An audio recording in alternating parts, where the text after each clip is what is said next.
Capítulo 4. Mente, corazón y voluntad.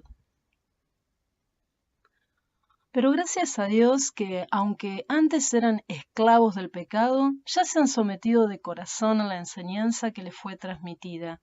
Romanos 6, 17.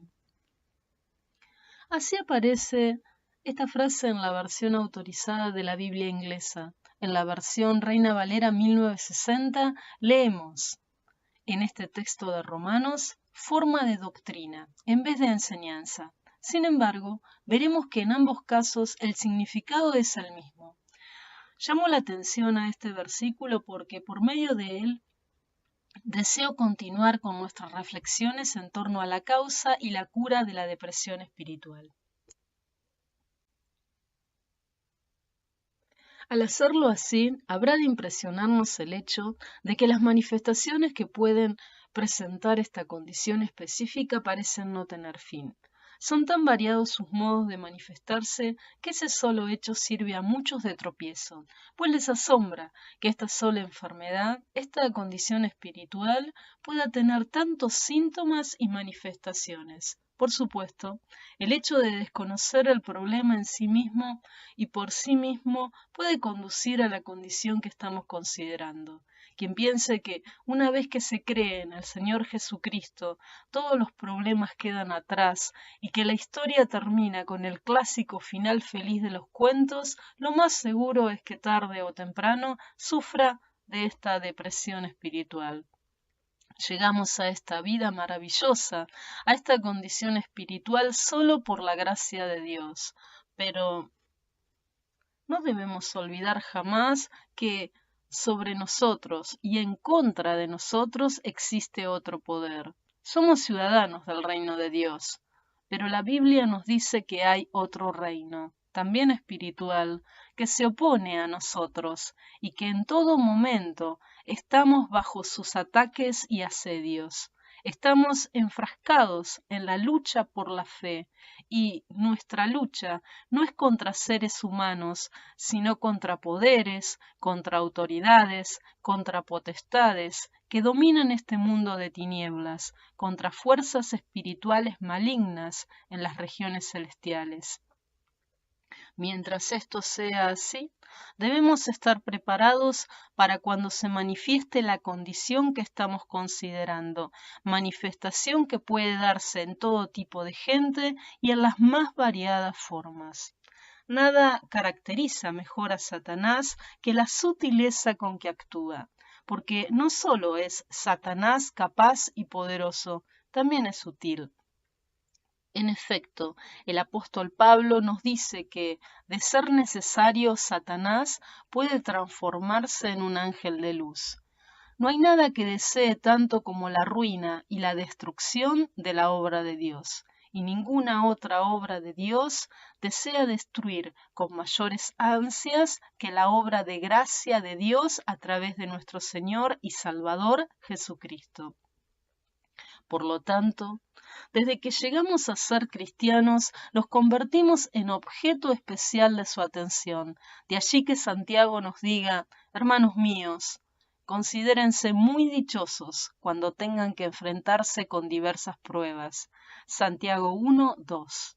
Debemos considerarnos dichosos, porque tales pruebas fortalecen nuestra fe. Tan pronto como llegamos a ser cristianos, el diablo deja ver un marcado interés por derribarnos, y nada le resulta tan exitoso como el hacernos desdichados o el hacernos padecer lo que Charles Lamb llama las paperas y el sarampión del alma. Los cristianos víctimas de tales dolencias son los niños raquíticos. No crecen ni se muestran sanos y vigorosos.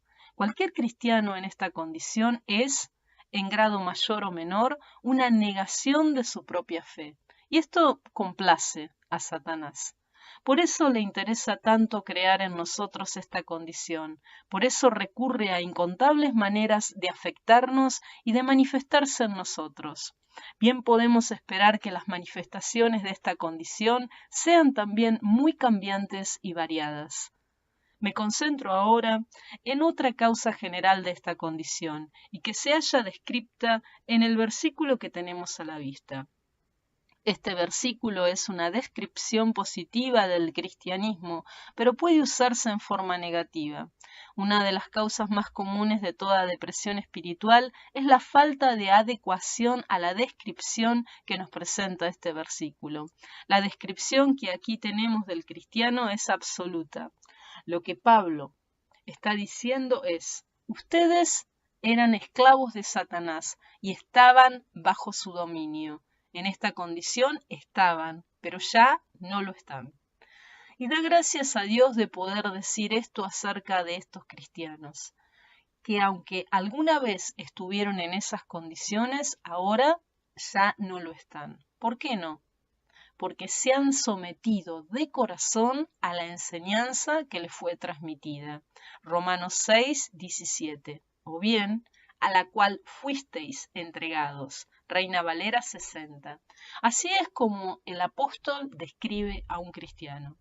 Puede advertirse que lo que a Pablo le interesa recalcar es la totalidad y el equilibrio de la vida cristiana. Es una vida en la que uno se somete. He aquí la voluntad de corazón, he aquí la emoción, la sensibilidad a la enseñanza, la cual llega a la mente y al entendimiento. Así que cuando Pablo habla del cristiano, lo que pone de relieve es la totalidad de su vida, el todo del hombre, mente, corazón y voluntad, está involucrado. Y una causa muy común de la depresión espiritual proviene de no darse cuenta que la vida cristiana es una vida total y equilibrada. Una de las causas que más producen tribulación, discordia e inquietud en la vida del cristiano es precisamente esta falta de equilibrio. Una vez más, debo señalar que la causa de esta falta de equilibrio se origina, me temo, que con demasiada frecuencia en el predicador o evangelista.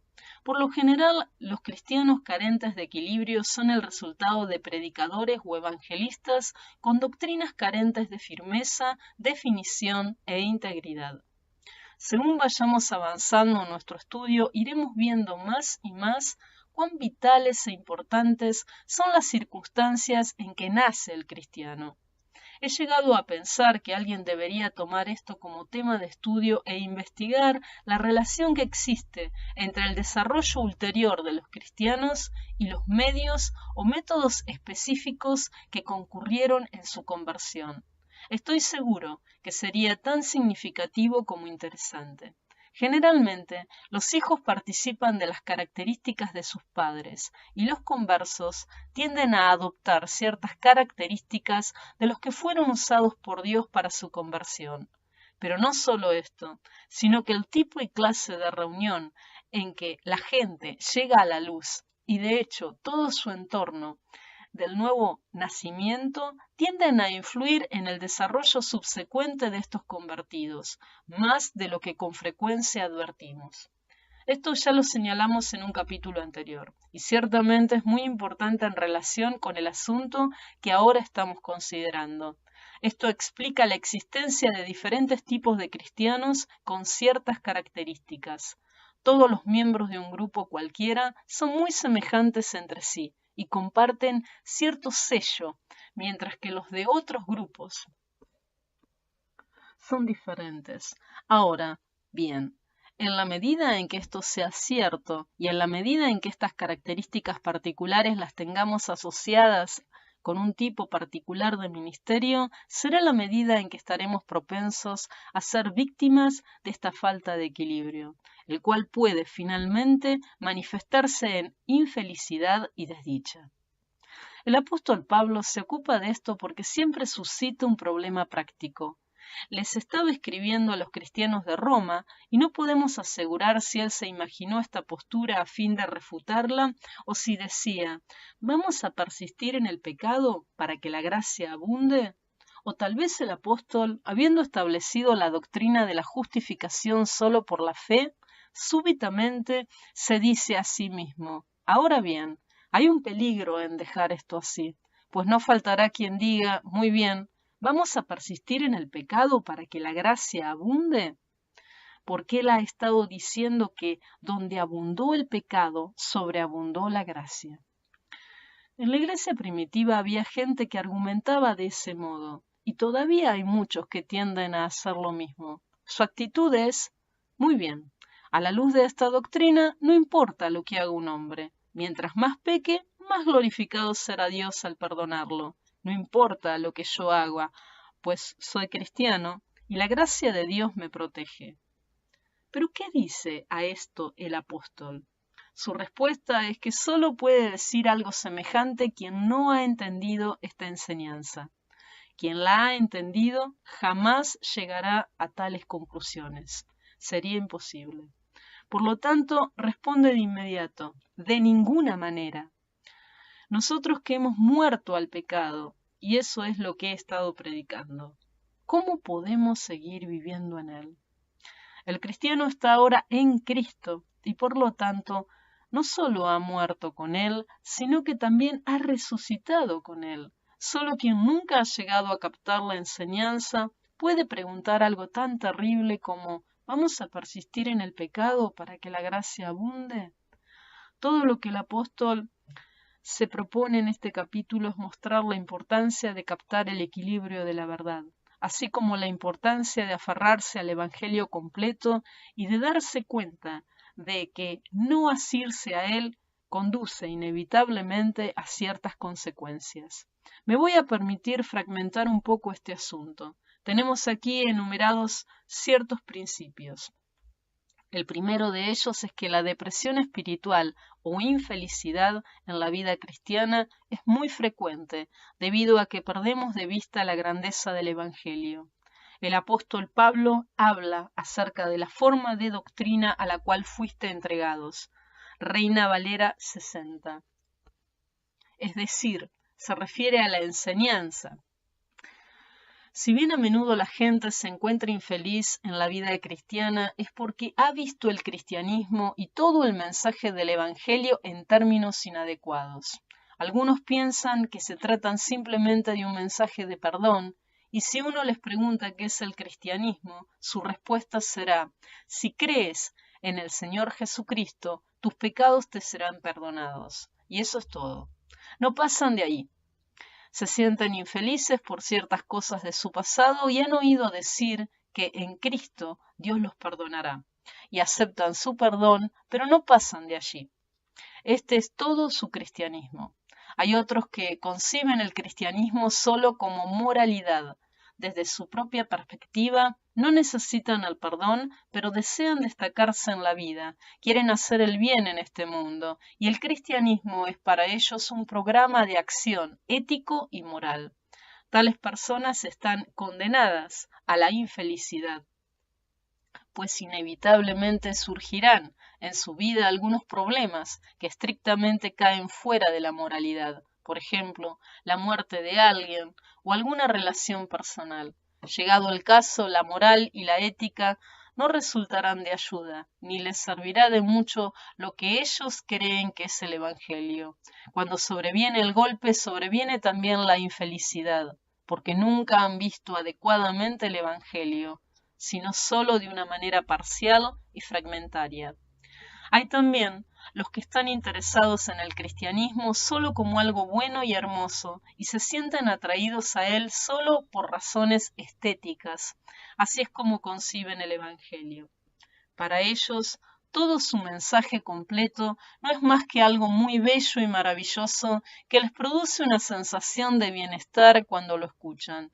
Pongo todos estos puntos de vista incompletos y parciales frente a esta gran verdad que el apóstol Pablo, con sus poderosos argumentos y proposiciones y con sus vuelos de imaginación espiritual, elabora en esta epístola a los romanos, a la cual llama la forma de doctrina o la enseñanza. Citando aquí una frase de Thomas Carlyle, todo lo infinito e inmenso de esta epístola y de las epístolas a los Efesios y a los Colosenses, eso es el Evangelio. Debemos tener un punto de vista preciso de estas cosas. Pero alguno puede decir, cuando usted habla acerca de la epístola a los Efesios o de la epístola a los Colosenses, seguramente no está usted hablando del mensaje del Evangelio, pues en el mensaje del Evangelio solo se le habla a la gente del perdón de los pecados. En cierto sentido, esto es verdad, pero en otro sentido no lo es.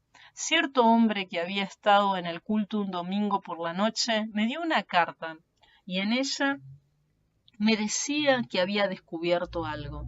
Su descubrimiento consistía en que un día, durante un culto obviamente evangelístico, había encontrado que había un mensaje para los ya creyentes.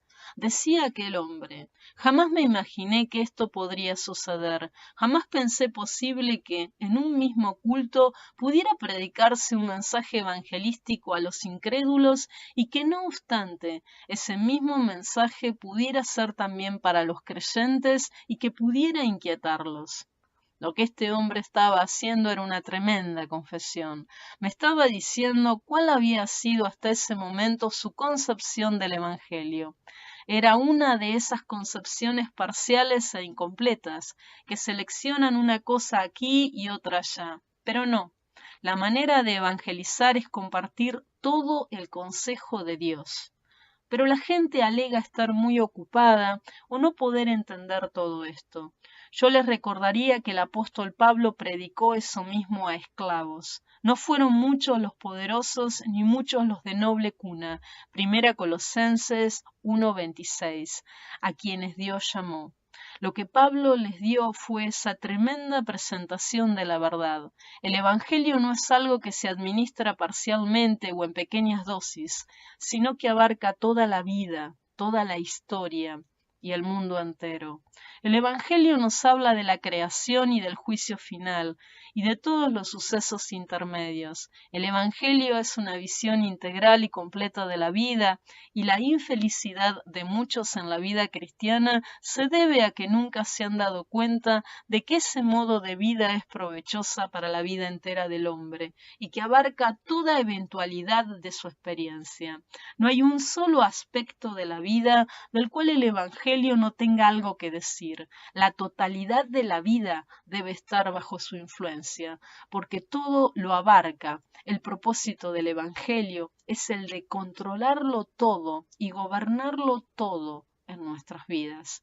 Si no podemos ver esto, lo más seguro es que tarde o temprano nos encontraremos en condiciones de infelicidad. Muchos son los que están propensos a verse en problemas, y esto es inevitable, porque se entregan a esas nocivas dicotomías antibíblicas y aplican su cristianismo solo a ciertos aspectos de su vida. Esto es lo primero que vemos aquí.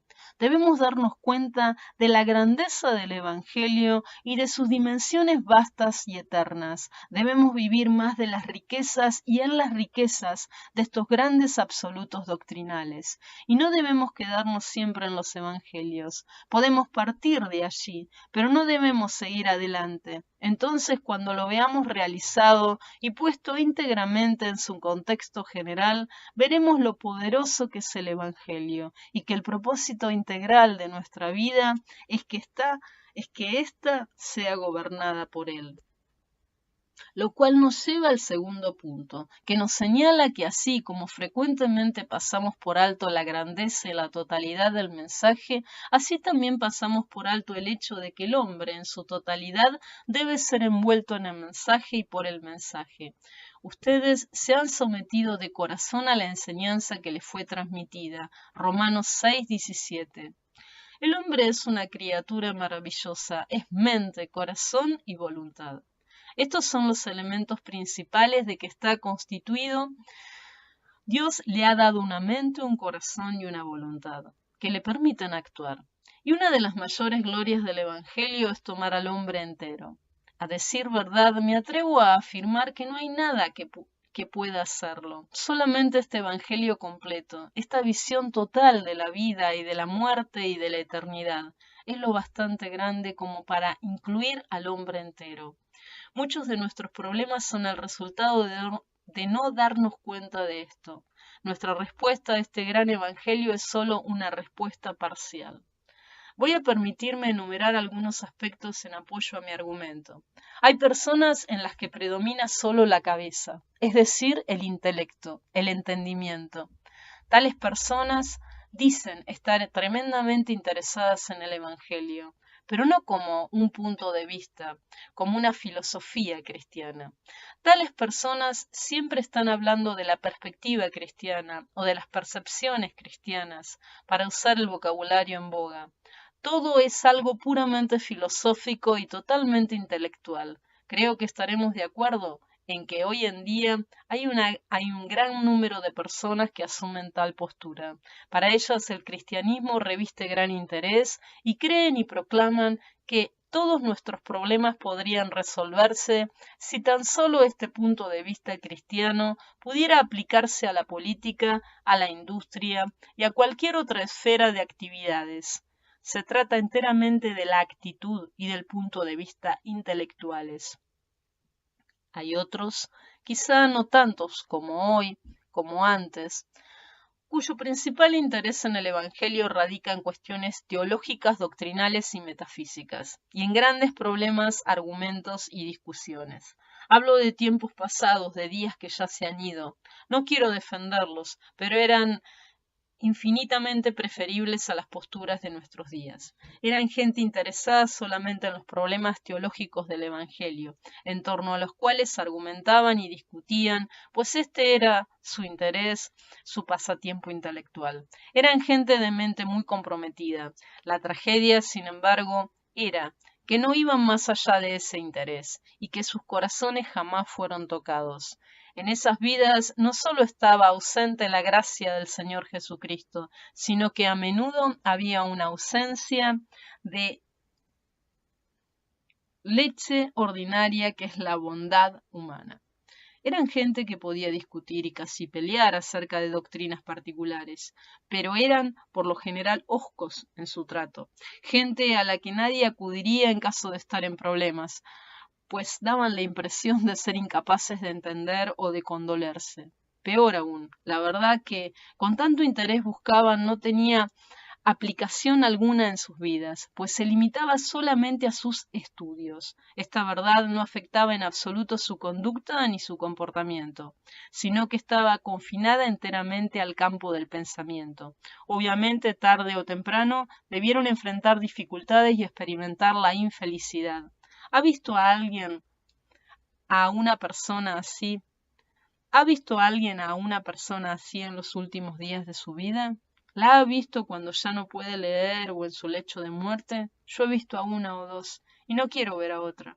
Qué terrible es cuando un hombre llega al punto en que se sabe al borde de la muerte y el Evangelio, que tanto ha discutido y razonado y aún defendido, parece no ayudarle, porque nunca le afectó. Era solo un pasatiempo intelectual. Pero hay otros a quienes el Evangelio parece afectarles solo el corazón. Este es un fenómeno más común en nuestros días. Se trata de gente que piensa haber experimentado una liberación emocional, gente que ha pasado por una crisis emocional. No quiero menospreciar tales experiencias, pero hay un verdadero peligro en solo tener experiencias puramente emocionales. La gente así probablemente tiene un problema en su vida. Tal vez ha cometido algún pecado en particular y trata de olvidarlo, pero no logra hacerlo. Por fin oye un mensaje que parece liberarla del problema y lo acepta, y asunto arreglado. Pero no pasa de allí. Esta clase de gente necesita descargarse de un problema específico y lo ha conseguido. Una presentación incompleta del Evangelio puede lograr esto, pero conduce a una experiencia parcial e incompleta. Y como tales personas desean principalmente eso, tienen su experiencia emocional y nada más. También puede suceder que tengan una inclinación natural hacia el misticismo y los fenómenos místicos. Hay personas que son místicas de nacimiento. Hay en ellas algo de sobrenatural y por lo tanto se interesan en lo místico. En nuestros días hay gran interés en los fenómenos psíquicos y en las experiencias extrasensoriales. Siempre ha habido gente interesada en esta clase de fenómenos. Son místicos naturales y se sienten atraídos por todo lo que le parezca ofrecer una experiencia mística.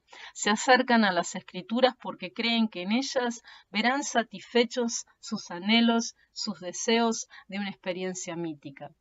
mística. Buscan esto y eso encuentran, pero nada más.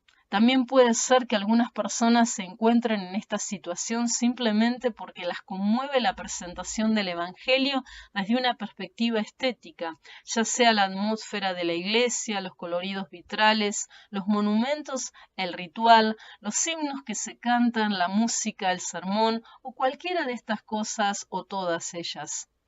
La vida las ha tratado con crueldad y dureza y se han quedado amargadas por las circunstancias, pero asisten a un culto especial y de alguna manera se sienten consoladas, aliviadas, felices y complacidas. Eso es todo lo que necesitaban. Ahora lo tienen y no les hace falta nada más. Se sienten felices y felices se van. Pero lo más seguro es que pronto se encuentren en un predicamento y en una situación en que nada les ayudará. Algún día se enfrentarán a una crisis y tendrán que resolverla, aunque nunca han aprendido a pensar las cosas así. Simplemente se han contentado con disfrutar de sus sentimientos. Hay también los que se encuentran en esta posición unilateral porque en una reunión respondieron a un llamamiento. Recuerdo a varios ministros que me contaban sus experiencias como consejeros de un famoso evangelista que en cierta ocasión visitó nuestro país y que ahora ya es anciano y se ha retirado del ministerio. Cuando les preguntaban a los asistentes por qué habían acudido a la consejería, no eran pocos los casos en que la persona misma no sabía la razón. Pero usted ha venido aquí en busca de consejo, le decían. ¿Por qué lo hizo? Y la respuesta era, pues vine porque el predicador nos dijo que viniéramos. Y es que ese predicador tenía un don maravilloso y excepcional para contar historias. Podía dramatizarlas y con frecuencia terminaba su mensaje con una historia conmovedora. Luego invitaba a la gente a pasar al frente, y casi en una especie de trance, y sin saber por qué, la gente cruzaba el pasillo y se dirigía a la sala de consejería. Esa gente había sido conmovida, había sido fascinada, pero no parecía haber allí ninguna noción de la verdad ni relación alguna con la forma de doctrina entregada. Esa gente había llegado a la consejería conmovida emocionalmente, pero nada más. Lo más seguro es que esa gente inevitablemente se encuentre en problemas en algún momento y se deprimirá y será infeliz y desdichada. Esa gente tiene algo en el corazón, pero nada en la mente, y con frecuencia, y para su desgracia, tampoco en la voluntad. Se contentan con seguir disfrutando de sus emociones y de sus sentimientos, y no les preocupa en absoluto aplicar la verdad a la mente y a la voluntad. Por último, encontramos algo semejante en aquellos que solo involucran su voluntad. Es posible que suceda, y por desgracia ha sucedido, que la gente se sienta persuadida a aceptar el cristianismo. Esa clase de gente admite creer en las bondades de la vida cristiana y solemnemente decide aceptarla. Soy de la opinión de que deberíamos abolir la palabra decisión. No me gusta. Me parece que hablar de decidirse por Cristo es una negación del texto que estamos considerando, como habré de demostrarlo. Vuelvo a repetir que esto de hacer una decisión es con frecuencia el resultado de un llamamiento. Cuando se bombardea la voluntad del hombre, no falta alguna voluntad que responda. Esa voluntad hará una decisión, porque ha sido invitada a decidir, porque se ha ejercido presión sobre esa voluntad. Se les ha dicho que deben decidir y deciden, pero no siempre saben por qué lo hacen. Más tarde comienzan a hacerse preguntas, pues es el diablo el que se encarga de suscitarlas en su mente, pero se encuentran con que tales preguntas no tienen respuesta. Puedo resumir lo anterior de la siguiente manera. Personas así son de las que deciden adoptar el cristianismo en vez de que éste las adopte a ellas. Nunca han experimentado ningún sentimiento de contrición. Nunca han llegado a decir, Dios mío, ya no puedo más, ayúdame.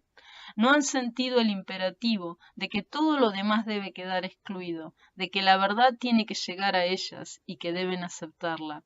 Esto es lo que Pablo nos dice en este capítulo. Parafraseamos lo que Pablo dice de esta manera. ¿De qué hablan? ¿Que vamos a persistir en el pecado para que la gracia abunde? de ninguna manera.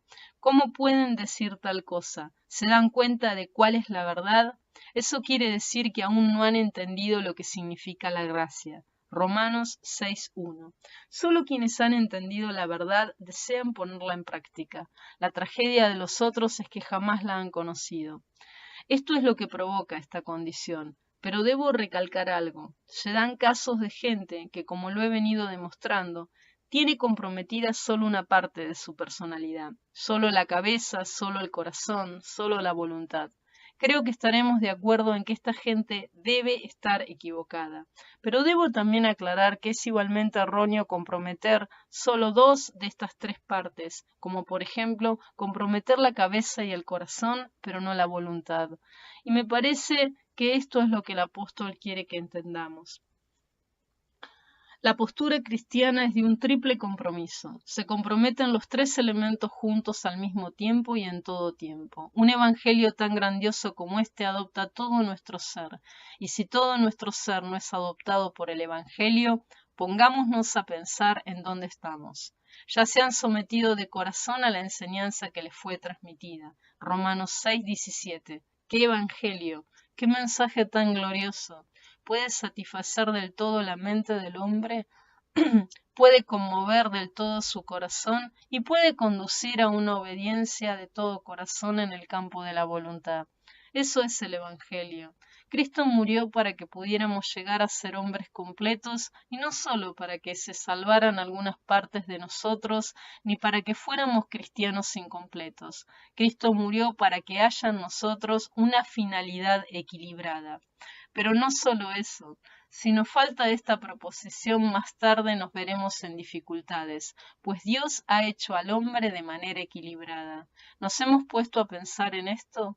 En psicología resulta interesante ver que Dios ha puesto en nosotros estos tres poderes, la mente, el corazón y la voluntad, y son unos poderes tremendos.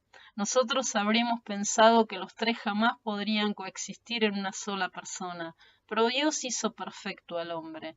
En el Señor Jesucristo podemos ver esto perfectamente, y el propósito de la salvación es que lleguemos a esta perfección, que de tal manera nos conformemos a su imagen, que los efectos y las marcas del pecado sean borrados y destruidos. Me voy a permitir agregar algo en relación con este equilibrio. Estos elementos deben seguir siempre el orden correcto. En este versículo hay un orden bien definido y obviamente es el siguiente. Esta gente era esclava del pecado, pero ya no lo es. ¿Por qué no? Según nos dice el apóstol, la forma de doctrina llegó a ellos. Ya se han sometido de corazón a la enseñanza que les fue transmitida. Ellos vivían en la esclavitud. ¿Cómo llegaron a ser libres? Mediante la verdad que les fue presentada. No fueron conmovidos solo emocionalmente en el ámbito del corazón, ni se apeló solamente a su voluntad. No, se les presentó la verdad. Todo esto debe ponerse siempre en el orden correcto, y en primer orden va la verdad. Antes que nada, la doctrina. Antes que nada, la norma de enseñanza. Antes que nada, el mensaje del Evangelio. No nos interesa apelar simplemente a las emociones de la gente, ni quedarnos en el campo de lo volitivo. Lo que nos interesa es predicar la palabra. Marcos 2:2. Los apóstoles no fueron enviados solo a producir resultados y a cambiar a la gente, fueron enviados a predicar el Evangelio. Primera Colosenses 1:17, Mateo 4:23, Mateo 9:35, a predicar la verdad. Segunda Corintios 6:7, Efesios 1:13, a predicar y proclamar a Jesús y la resurrección. Hechos 4:2, Primera Colosenses 15:21. Fueron enviados a predicar este mensaje, esta forma de doctrina, este depósito. Tales son los términos que se usan en el Nuevo Testamento y la Iglesia acaba produciendo monstruosidades espirituales cuando deja de poner antes que nada esta predicación. El cristiano debe saber por qué lo es. El cristiano no es alguien que simplemente dice algo maravilloso me ha ocurrido. De ninguna manera. El cristiano puede y está listo para dar razón de la esperanza que hay en él. Si no puede hacerlo así, más le vale ver dónde se encuentra. El cristiano sabe por qué es cristiano y sabe qué terreno pisa.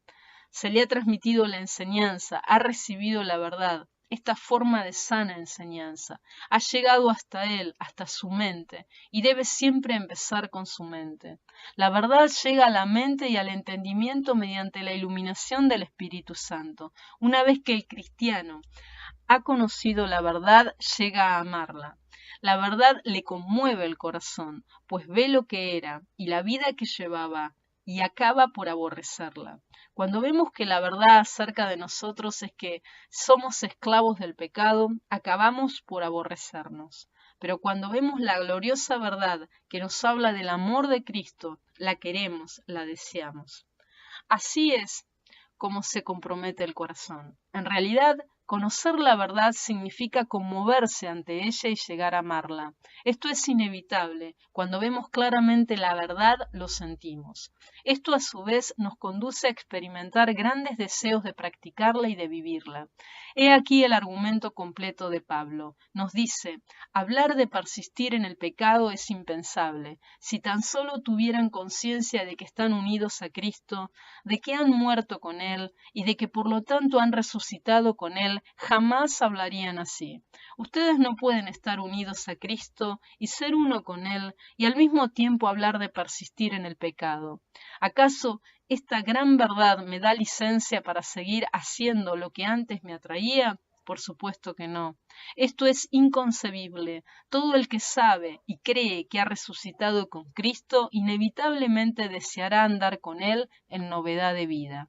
Así es como presenta Pablo su poderoso argumento y su demostración, y de allí arribo a mi conclusión final. En este campo debemos siempre estar conscientes de que al hablar con otros nunca debemos dirigirnos solo al corazón. Y aún añadiría que tampoco debemos dirigirnos solo a la voluntad. Este es el principio muy importante y debemos tenerlo presente tanto en el trato personal como en la predicación. Siempre habla de influirse en el corazón a través del entendimiento. Primero la mente, después el corazón y finalmente la voluntad. No tenemos derecho de enfocar nuestras baterías hacia el corazón, ni en nosotros mismos, ni en ninguna otra persona. He sabido de hombres de mala vida que para su propia condenación han hallado consuelo en el hecho de que en una reunión religiosa llegaron a conmoverse emocionalmente hasta las lágrimas y hasta alegaron, yo no debo ser tan malo, de lo contrario no habría reaccionado así.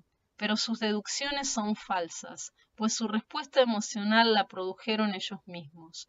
Si esta hubiera sido una respuesta a la verdad, su vida habría cambiado. No debemos dirigirnos nunca solo al corazón o a la voluntad. La verdad llega al hombre a través del más grande don que Dios le ha dado, la mente. El entendimiento. Dios hizo al hombre a su propia imagen y sin duda la parte más impresionante de esta imagen es la mente y su capacidad de asimilar la verdad. Dios nos ha dotado de ella y a través de ella nos hace conocer la verdad. Sin embargo, Dios no nos permite pensar que todo termina con el intelecto. Empieza con él, pero sigue adelante, conmueve luego al corazón y finalmente el hombre rinde su voluntad, no para obedecer de mala gana o contra su voluntad, sino con todo el corazón. La vida cristiana es una vida gloriosa y perfecta, que envuelve y cautiva la personalidad entera. Quiera Dios hacer de nosotros cristianos equilibrados, hombres y mujeres, de quienes pueda decirse que, de manera clara y evidente, se han sometido de corazón a la enseñanza que le fue transmitida.